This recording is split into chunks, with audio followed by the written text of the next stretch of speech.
Hi everybody, I'm Damien Osborne and I'm an artist from Cape Town in South Africa, and today this is just going to be a bit of a wrap-up video for this figure painting and for the series.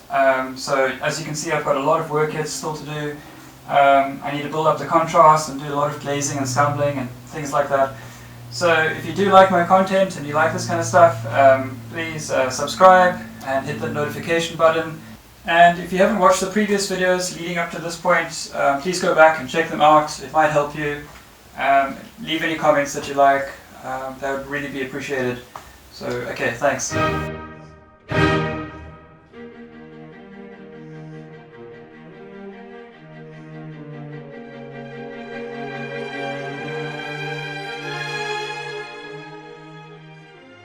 Today I'm going to do some glazing with gold ochre, permanent rose and burnt umber.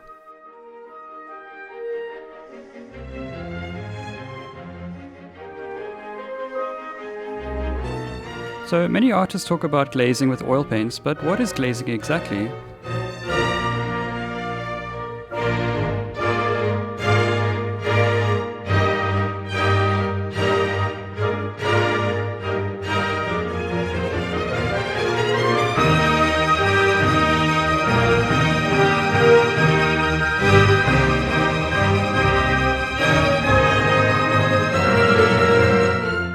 Here's a bit of a close-up as I'm working on the arm, just using a large soft brush to blend that beautiful gold ochre in. It's really starting to warm up the temperature of the body.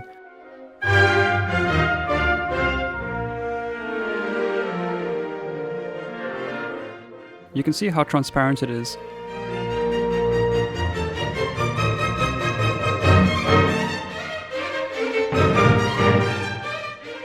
There's a bit of permanent rose and burnt umber, working around the core shadow of the form and blending in with the gold ochre.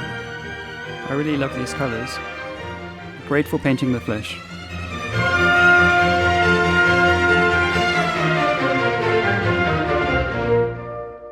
So I've talked about glazing before in many of my other blogs and videos, but glazing is basically applying a thin transparent film of oil paint in successive layers.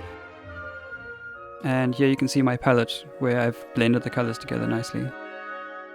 Okay, so I don't know if you can see, but I did the first stage of glazing using gold ochre and permanent rose and a little bit of burnt umber. I basically just warmed up the very cold skin tone, and I need to give it a lot of drying in between because I used quite a lot of oil. So now I'm going to work on the hair and see how far I get. Maybe I'll do the sky as well. So yeah, check it out.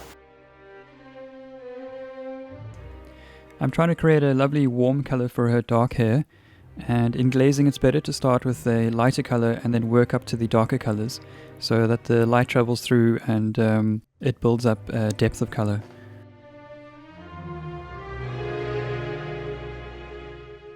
And again, I'm applying the same color to the sky to warm up the shadows and create unity in the painting.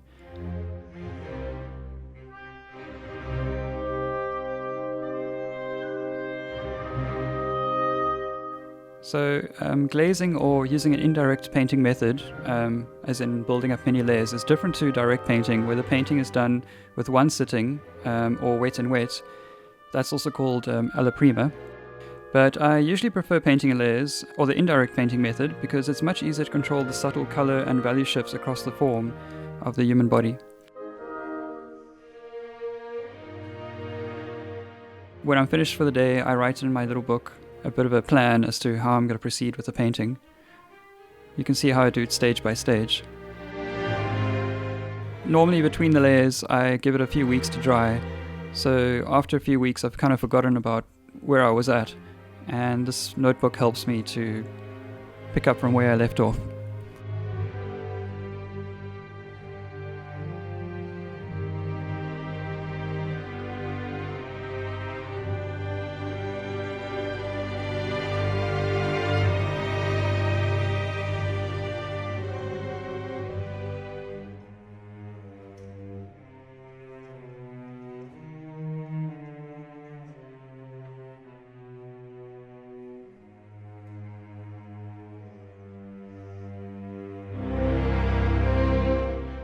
So this painting was fairly challenging because most of the sitter's body is not in direct light, and therefore the shifts in value within the shadow side of a body are very subtle. So areas like her left shoulder, her left leg, her right knee, and top of her right foot are in more direct light, which is coming from the sky. The figure in essence is actually rim shot with light. So glazing takes a bit of practice and also a bit of patience, and it's quite simple once you get the hang of it. It takes patience and planning because you need to give it plenty of time to dry in between.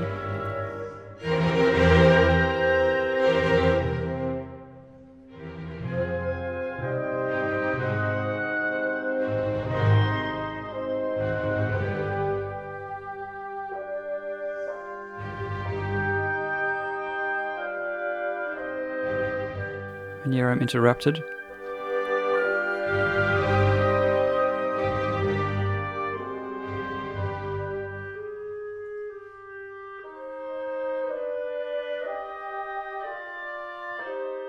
So you need to give it plenty of time to dry in between, which is why most people prefer the direct painting or alla prima method.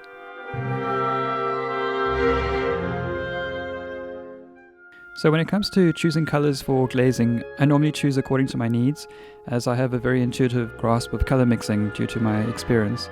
But I have written a blog below, and it talks about differences in transparency of pigments, etc.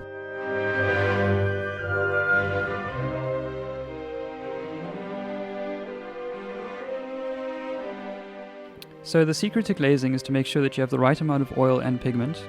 Too little oil and the pigment will be a bit too dry and it won't really be transparent, and too much oil and it will create beading. So I always make sure that I have a rag with me to wipe off any excess oil or pigment, and to make sure that it's not too dark or oily. I'm also continuously using a rag to wipe my brushes.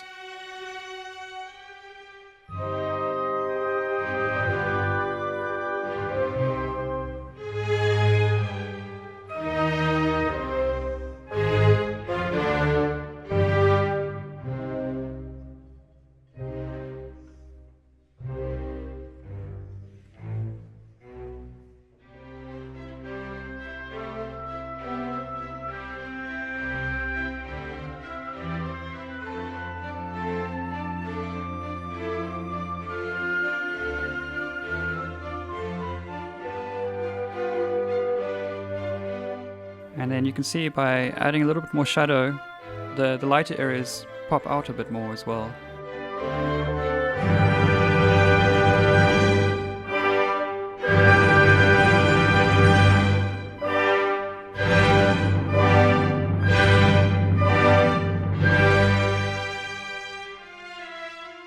Here's another layer for the hair, making it a bit darker, and I use a rag to pull out some of the lighter areas. Her curly hair is rather windswept, and there's a lot of dramatic weather happening in the sky.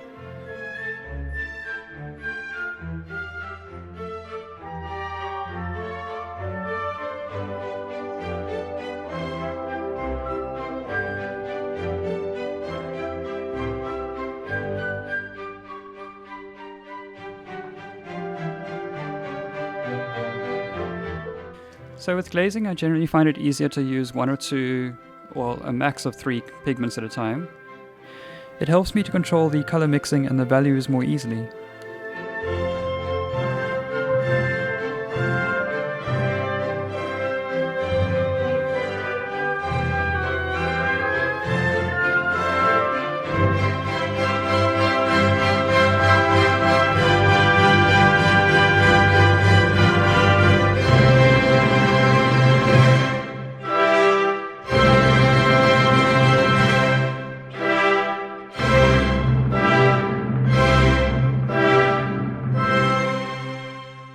Okay, so now I'm adding some whites to the sky, thinking about the rhythms of the composition.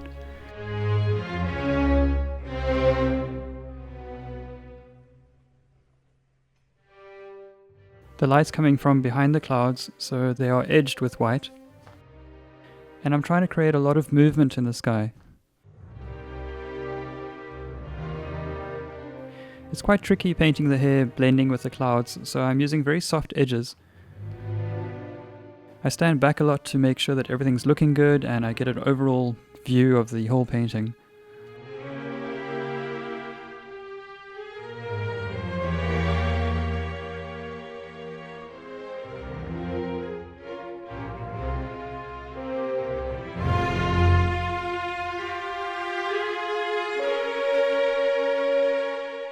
I'm using titanium white here because it's a lot more opaque than flake white.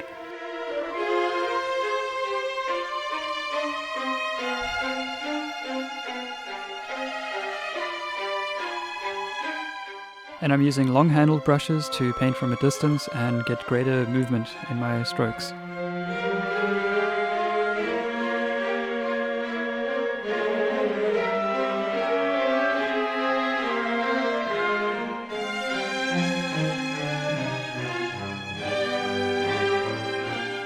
You can see now how I'm creating many different layers in the clouds. I really like to paint dramatic skies. I think it really adds drama to the painting. It's quite why I like Beethoven.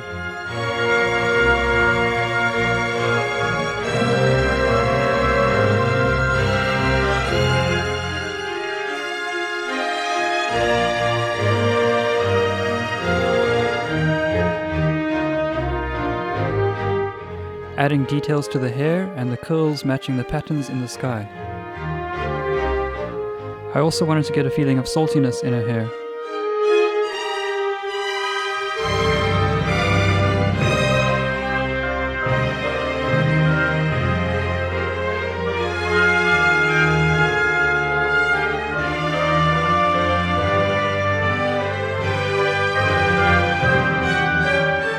And here I'm adding some Payne's Grey and ultramarine and a little bit of burnt umber just to get a lovely dark color.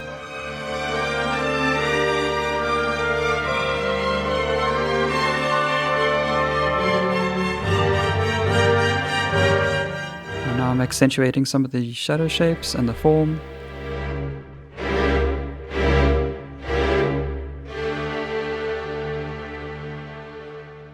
Here I'm using a bit of burnt sienna and umber.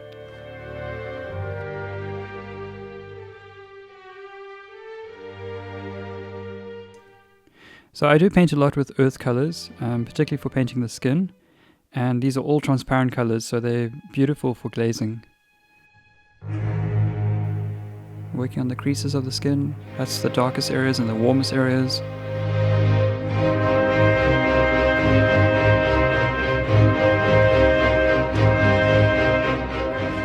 And some of the core shadows.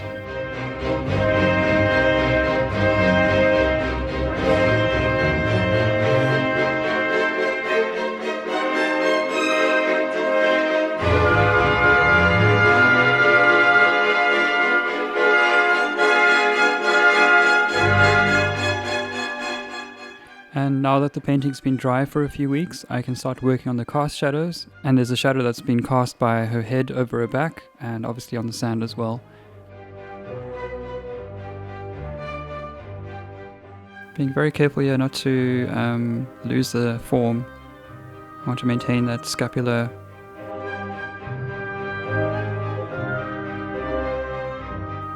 Just going over the creases again. The trick with glazing is sometimes you have to be able to judge what the painting will look like when it dries. So sometimes when it's wet it looks darker, but then as the oil dries it obviously lightens a bit and then you have to go over it again. But if you go over it too thickly it won't produce a lovely glaze, and it's generally better for the health of the painting, well the structure of the painting, to use thinner layers, thin oily layers, rather than big fat gloopy oily layers which can cause wrinkling and adhesion problems later on.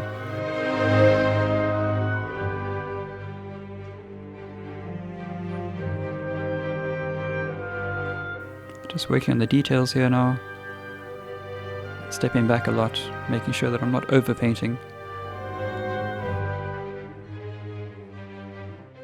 So I want to work on some of my edges but keep most of them softer.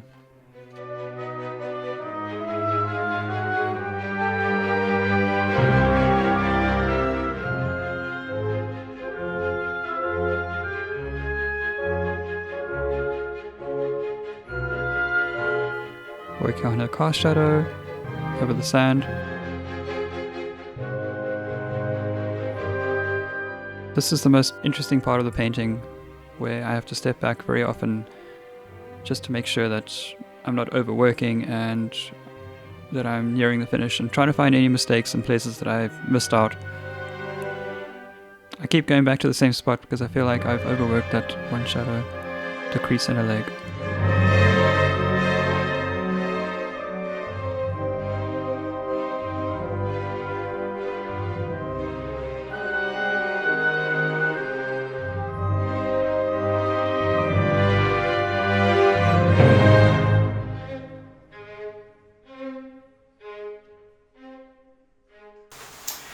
Okay, so that concludes the figure painting series. Thanks for watching. I hope you learned something, and if you send me any comments, I always reply to them, so please go ahead, ask me any questions. So now I just like to wait a few weeks before declaring the painting really finished. Sometimes you see things in a painting later on that you don't see at first. I was talking about this painting here before, which I think I've kind of given up on now a little bit. I wasn't working from a reference or anything else, working from memory basically. So I don't know if it really looks like this person, but okay, whatever. I think I learned something from it.